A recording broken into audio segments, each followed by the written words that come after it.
还是弄好个公司啊？就是91万，哇，91万，这是看见80这个就是不错啊。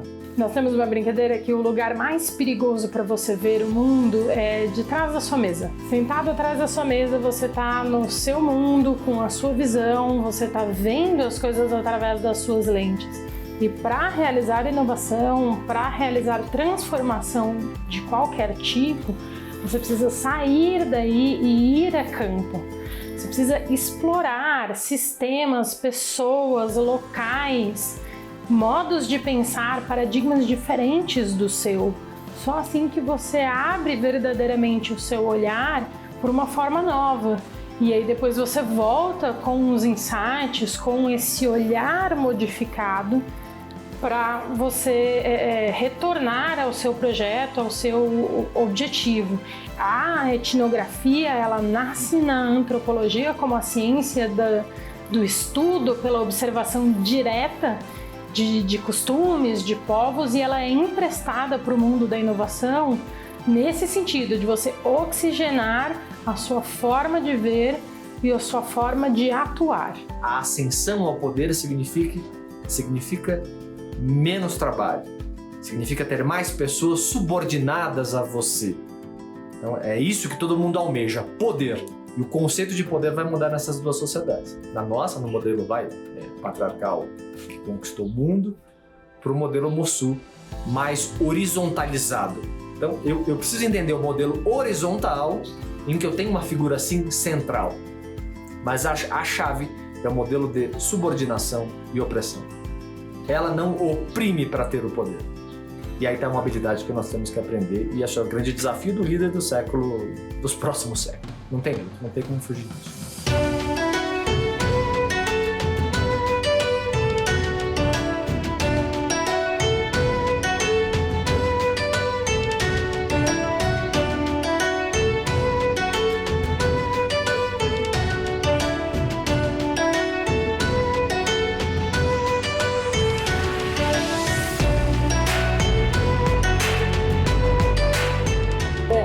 kendi özünü ilgileye, özünü çağır, ilgileye, şifa hasadı tutuyor, disa tutuyor. Tam tangana tlaşı üstü iputini beni şatamı. A matriarca trabalha muito, muito. Você encontrar aqui hoje uma senhorinha de 70, 80, 90 anos, você vê é o traço de uma camponesa, são os traços, o vinco do trabalho, do sol. A matriarca não está isenta de trabalho. Esse para mim é o grande aspecto. O líder, como ela é, lidera por exemplo.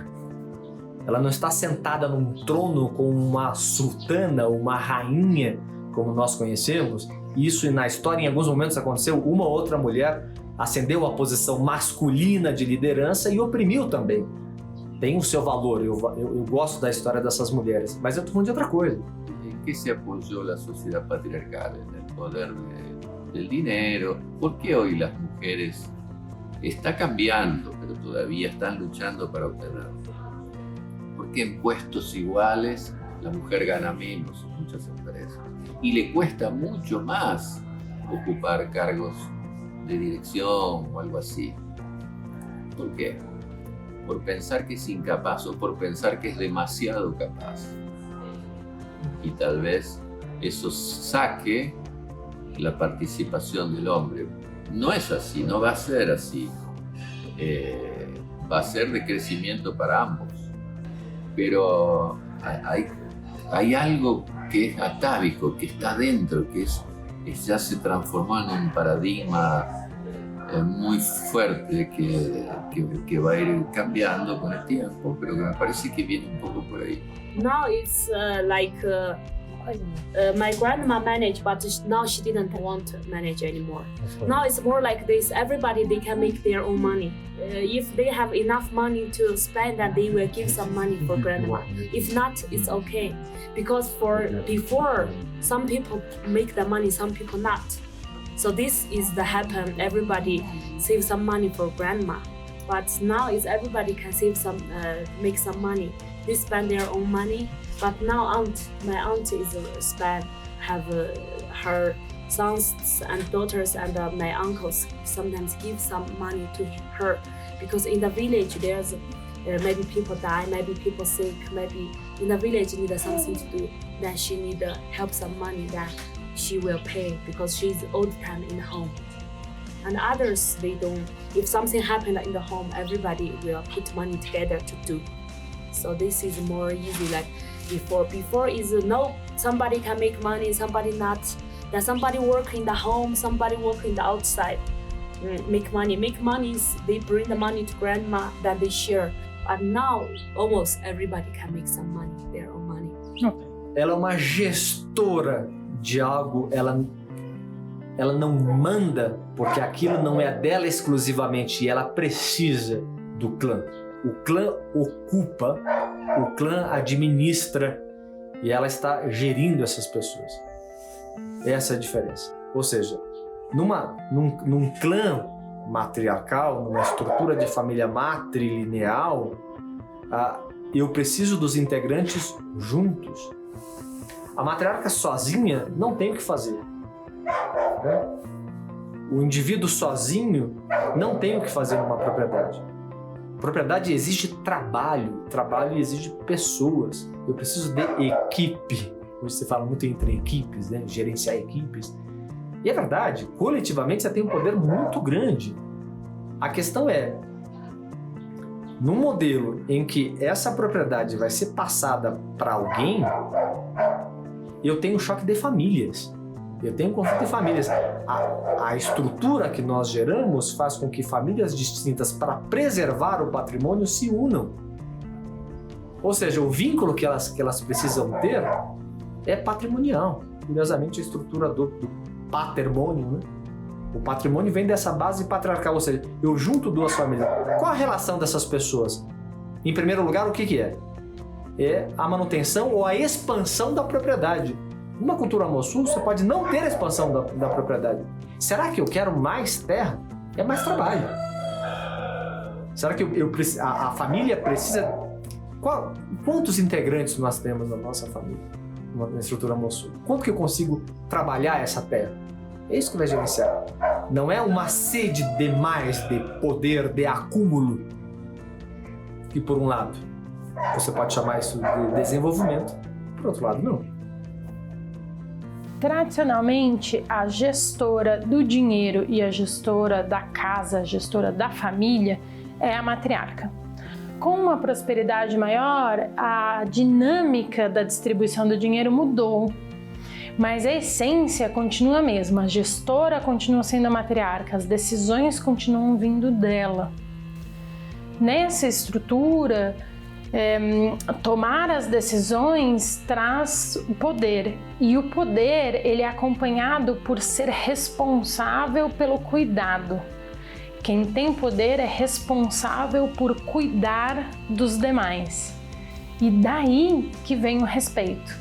Você tem uma posição de poder, uma posição de gestora que é extremamente respeitada, mas ela é respeitada porque ela cuida e não pela ameaça que ela representa. Não é pela violência ou pela opressão que eu obtenho respeito, e sim por uma admiração.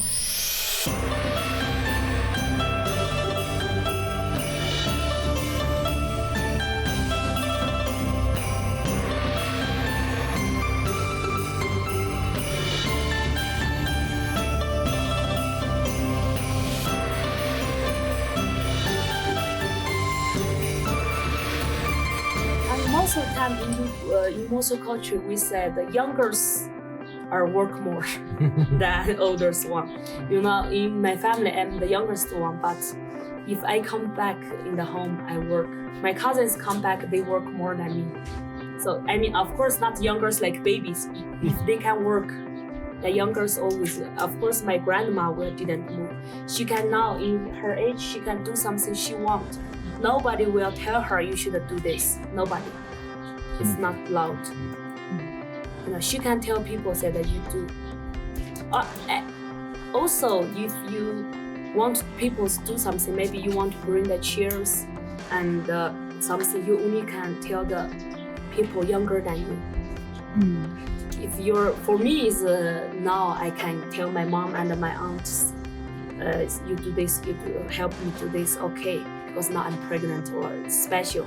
Also, I will never can tell my uncles, said bring me one chair, bring me this, it's not loud. My grandma is totally not loud. I can never tell my grandma said bring me one chair or bring me one chopsticks, never. Jirko kuyebunta. Zde tibia shi tuye ni kemo. Ashi klad pijo. Sisi mumula ho, dishi pola oni enje se samane asne wa. Ola tuye jo. Then they don't want to. It happens too. If you tell them they said I don't want, then you sometimes argue with them. Sometimes you should. They sometimes just tell you I don't want, then they run away. Yeah, it happens. Everything it happens. But most time they help. If grandma said they should listen. Now if my grandma said do this. If they don't do, then later all the family will come ask him or her why you don't help grandma. What happened to you? Why you don't do? Everybody have much problems, so everybody is afraid of this. They will go to do, you know. If for me, I tell them they don't want to do, it's okay. If they don't really want, I will say, okay, you can't, you know. But also, grandma will let you do something you want. If he can see. If you really didn't want to, she knows she didn't, you know. Sometimes it's. Permita-se sentir este incômodo. O incômodo ele faz parte da mudança do olhar. Nós somos muito viciados em absorver conhecimento pela razão. A gente quer entender, analisar, colocar em caixinhas e pronto, ufa, consegui. Vá além disso, sinta de fato aquilo que te incomoda e haja, experimente. O conhecimento empírico ele vem através da experimentação e ele tem o seu valor.